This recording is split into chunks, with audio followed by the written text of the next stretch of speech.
ମାସ ଶେଷ ସୁଦ୍ଧା ସୁଭଦ୍ରା ଟଙ୍କା 2 ଲକ୍ଷ ହିତାଧିକାରୀ KYC କରିନାହାନ୍ତି। ହେଲୋ ଭିଉୟର୍ସ ନମସ୍କାର, ମୁଁ କହିଲା ସ୍ୱାଗତ କରୁଛି PK7894 यूट्यूब चैनल को। आज भिडियोटी बहुत गुरुत्वपूर्ण भिडियोटी संपूर्ण देखिए। भिडियोटी भल लगे लाइक शेयर सब्सक्राइब करेंगे, पाखे बेल आइकन देवे ऑल नोटिफिकेशन ऑन करेंगे, जहाँफल नुआ नुआ भिडियो पाइपर। चलित मास शेष सुधा सुभद्रा योजन प्रथम किस्तिर चतुर्थ पर्याय सहायता प्रदान कर सेप्टेम्बर 17 अक्टोबर 9 नवेम्बर 24 पर सरकार आसंता सप्ताह सुभद्रार चतुर्थ पर्याय सहायता देवे। उपमुख्यमंत्री प्रभाती परिड़ा शुक्रवार एने सूचना देइछन्ति। से कहिछन्ति जे समस्त योग्य हिताधिकारी को सुभद्रा टंका मिलिबो। जेउ सबु असुविधा रही ताहार हिताधिकारी सहयोगरे समाधान हेबा परे समस्त एही टंका पाइबे।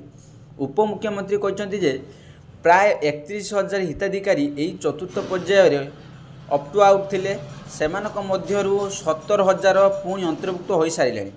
आउ 14,000 हिताधिकारी अछन्ति। सेहीपरि 2 लक्ष हिताधिकारी एपर्यंत KYC करिनथिले से उल्लेख करिछन्ति। उपमुख्यमंत्री कहिछन्ति जे जेकोसी कारण केही अप्ट आउट थिले किंबा KYC करिनथिले यथाशीघ्र यह करबा दरकार, फल रे सेमाने मध्य सहायता पाई परिबे। आशा करी वीडियोटी भल लागिले लाइक शेयर सब्सक्राइब करी बेल आइकन